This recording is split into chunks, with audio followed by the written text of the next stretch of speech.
میں آج آقا تمام اپنے غلام رہنو وَقَضَىٰ رَبُّكَ أَلَّا تَعْبُدُوا إِلَّا إِيَّاهُ وَبِالْوَالِدَيْنِ إِحْسَانًا صدق الله العظيم وهو أصدق القائلين.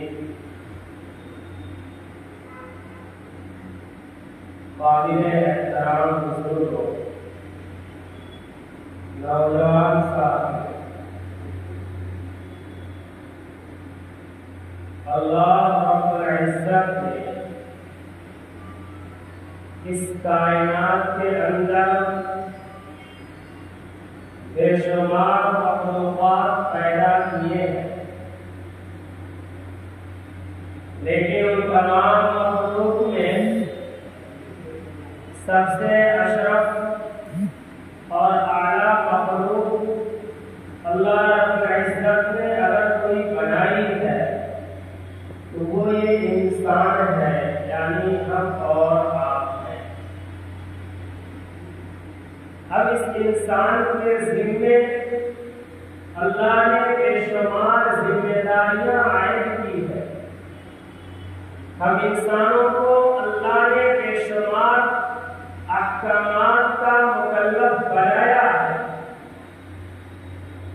ہم اور آپ بہت غور کریں گے، سمجھنے کی کوشش کریں گے تو وہ تمام احکام، وہ تمام ذمہ داریاں جن کا ہم اور آپ مکلف ہیں، جن کا پورا کرنا ہماری ذمہ داری ہے، تو بنیادی اعتبار سے اس کی دو قسمیں نکلتی ہیں۔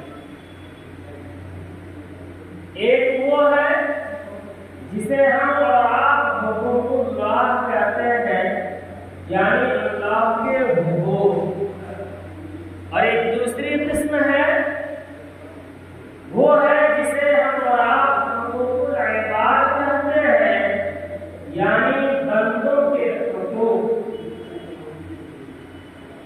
اب ذرا غور کرنا چاہیے کہ ان دونوں قسم کے حقوق میں سب سے سخت اور مشکل کون سا حق ہے؟ سب سے خطرناک کون سے حقوق ہیں؟ تو ہمیں اور آپ کو یہ معلوم ہونا چاہیے کہ ان دونوں قسموں کے حقوق میں سب سے زیادہ مشکل، سب سے زیادہ خطرناک اگر کوئی ہے تو وہ حقوق العباد ہے، یعنی بندوں کے حقوق ہے۔ اس لیے کہ یہ انسان اگر اللہ کے حق میں کمی کرتا ہے، نمازوں میں کمی کرتا ہے، کرنا تو نہیں چاہیے، لیکن اگر نمازوں میں کمی ہوتی ہے، روزوں میں کمی ہوتی ہے، حج میں کمی ہوتی ہے، زکات کی ادائیگی میں کمی ہوتی ہے، یا اور کوئی گناہ ہو جاتا ہے، یہ انسان اللہ کے سامنے روتا ہے، گر گراتا ہے، آہوں فغاں کرتا ہے، ندامت کے قطرات ٹپکاتا ہے، اور اسے معاف فرما دیتا ہے۔ لیکن یہی انسان جب بندوں کے حقوق میں کمی کرتا ہے،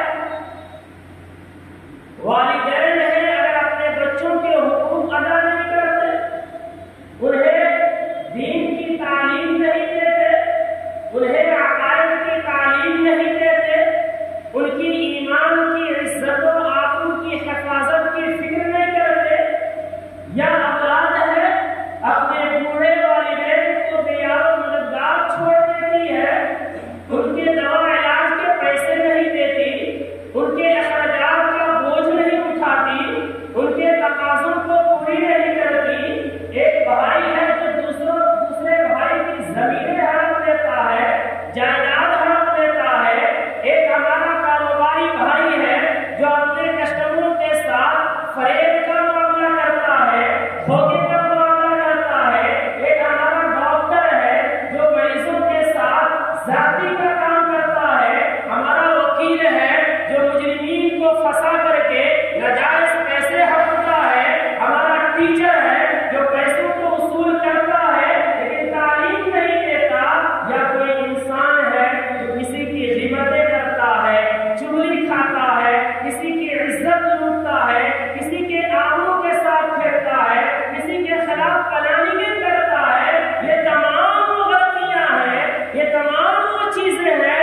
کوششوں کے بعد اللہ کے سامنے روتا ہے، اللہ کے سامنے گر گراتا ہے، فریاد کرتا ہے، ندامت کے آنسو بہاتا ہے، تہجد کی رکعات میں اللہ سے روتا ہے، تمام طرح اللہ سے معافی مانگتا ہے، لیکن اگر انسان بندوں کے حق میں کمی کرتا ہے رب بھی اسے معاف نہیں فرماتا۔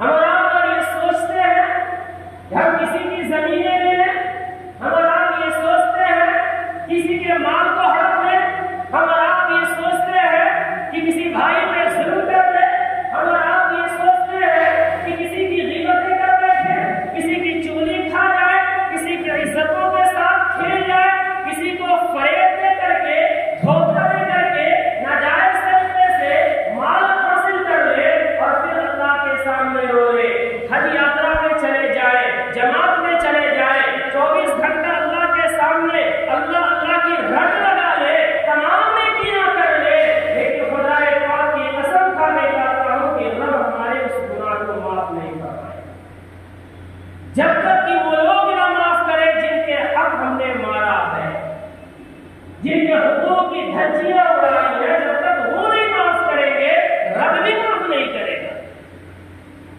یہی وجہ ہے کہ کل قیامت کے میدان میں ایک شخص آئے گا جو ڈھیر ساری نیکیاں لے کر کے آئے گا، نمازوں کا پہاڑ ہوگا، روزوں کا پہاڑ ہوگا، حج کا پہاڑ ہوگا، زکات کی انگو ہوگی، قرآن کی تلاوتوں کا ڈھیر ہوگا، تمام نیکیاں لے کر کے آئے گا، لیکن کہیں کسی کا حق مارا ہوگا جس کا انجام یہ ہوگا کہ یہ اہل حقوق اللہ کے دربار میں مقدمہ پیش کریں گے اور کہیں گے کہ رب کریم دنیا میں یہ انسان ہمارے حق کو مارتا تھا، ہم مظلوم تھے، کمزور تھے، ضعیف تھے، ہماری حیثیت نہیں تھی، ہمارا پیساب نہیں تھا کہ اس کی آنکھوں میں آنکھیں ڈال کر باتیں کر سکا، لیکن آج تو میرے سامنے مجھے طاقت ہے، قوت ہے، تو ہی انصاف دلا دے۔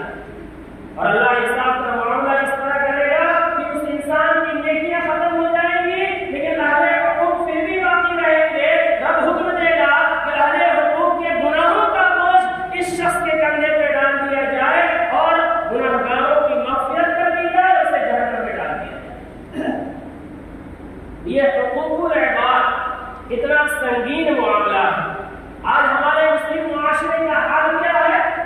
ہر ایک کا، ایک عام انسان ہو اس کا بھی، ایک پڑھا لکھا انسان ہو اس کا بھی، ایک دینی ماحول میں رہ رہا ہے اس کا بھی، جو دین ہے اس کا بھی، مجموعی اعتبار سے آج ہمارے معاشرے کا حال یہ ہے کہ ہم حقوق اللہ یعنی اللہ کے حقوق کی پاسداری کی تو فکر ہے، نمازوں کی تو فکر ہے، روزوں کی تو فکر ہے، زکات کی تو فکر ہے، تسبیحات کی تو فکر ہے، دین کی خدمت کی تو فکر ہے، لیکن بندوں کے حقوق کی فکر نہیں۔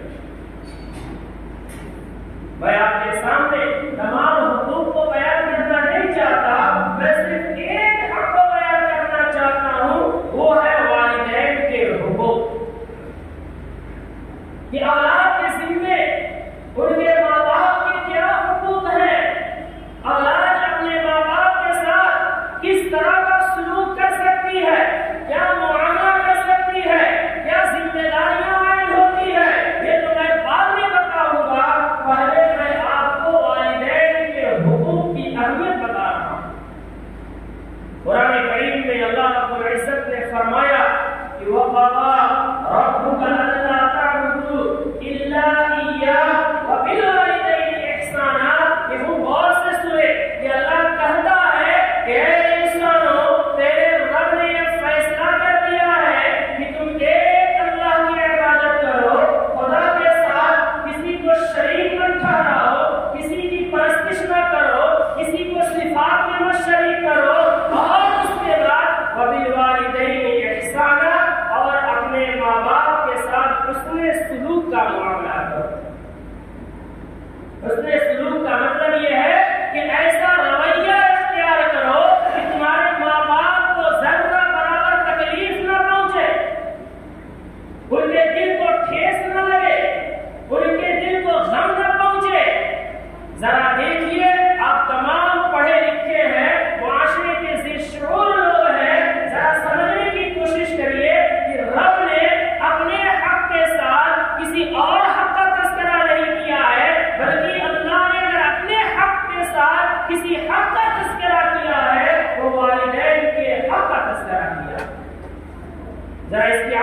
کو سمجھے.